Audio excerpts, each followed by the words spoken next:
ما امین جان نومه کمبر اوسیدونکی یم کمبرخیل یم سلیمان خیل یم مولانو کوزیانو یم موږ دغه کلی دی اوریدم کولری دغه ششتم هم دی دغه بودیم دو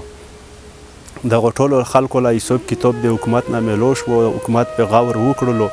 موږ له د حکومت نه څه شی میلو شوي دي و نه څه شی روکړي دغسې پروته دي دغه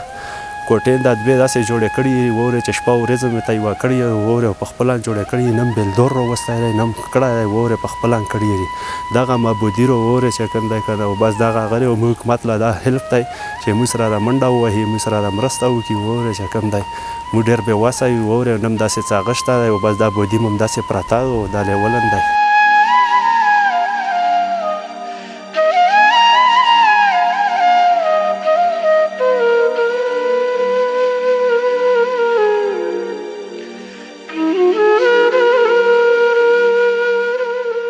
دا په 2013 کې ویرونه شوي رو دا بس هغه روغلل طالبان روغلل د خلک روغلل بس چې کوم دی که نه دا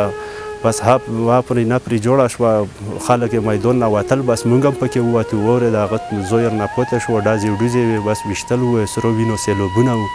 بس دا لوکه پرېښوله بس چې بیا نه وتو دغې لوکې له روغلو بس هېڅ شی هم پکې نه وو دا ټولې کوټې هر څه سوي وو ویرون پراته وو چې کوم دی که نه ډاکې کوټې نه پوتې وې ډاک هر سر نه پوتې وو نن دا یو تش لوسونه وې ته روغلي یو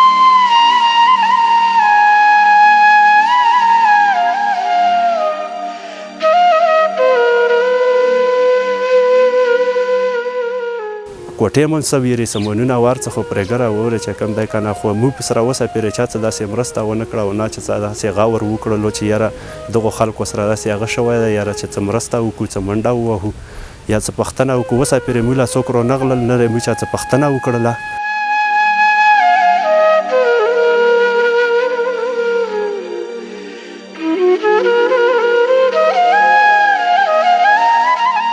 لکه روپۍ دغو خلکو له میلو شوي دي څلور لکه روپۍ کوټاوې ته میلو شوي رو خو موږ له چا موږ دوه وروڼه یو په دا بودې کې موږ له چا هېڅ هم نه دي روکړی یو کوس سیکورټي کوي په دفتر کې وي یو پون دفتر کې دغه پی ټي سی ایلو دفترو کې په دغو کې سیکورټي کوي او دا بس زه دلته نوس یم دا چا سره دیاړي کړي د پټای کارلی ویرې دلې ټاکه ټوکه کړي بس نور داسې څه شی نشته دی او نم د حکومت نه موږ له څه میلو دي نه 4 لکه کې موږ چې کوم حق دی هم موږ له نه دی میلو دلته دغو ټولو له میلو دی چې چا هم کوټې سوي دي دغو ټولو له میلو دی دغو ټولو راخستی دی واورې خو موږ له هېڅ هم نشته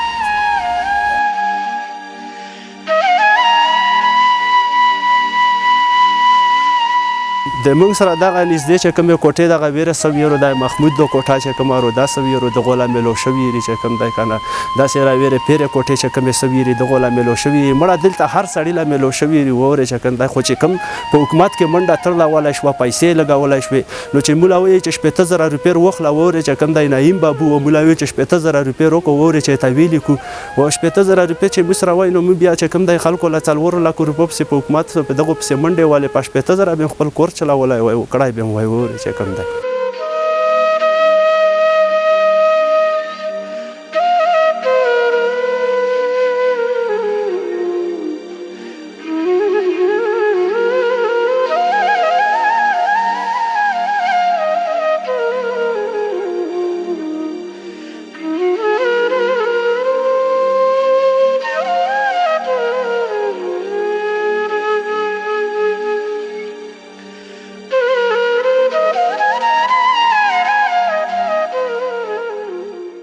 دوباره هم بیا دا خبره چلې ده چې تاسو مخکې موږ له روپۍ راکړو موږ بیا ته مخکې کاروایي وکړو نو موږ سره مخکې روپۍ شته نه و چې کوم وزدوره خلک وو هغو به کړي هم داسې وي هغو له میلو هم شوې او خلکو هم خستې په هغې کې داسې وي چې 4 لکه روپۍ پکې 4 وروڼه وخستې دی یوې کوټې لاک روپۍ هم ورسره پکې ورسېږي دی هغو هم ته څه نه جوړېږي داسې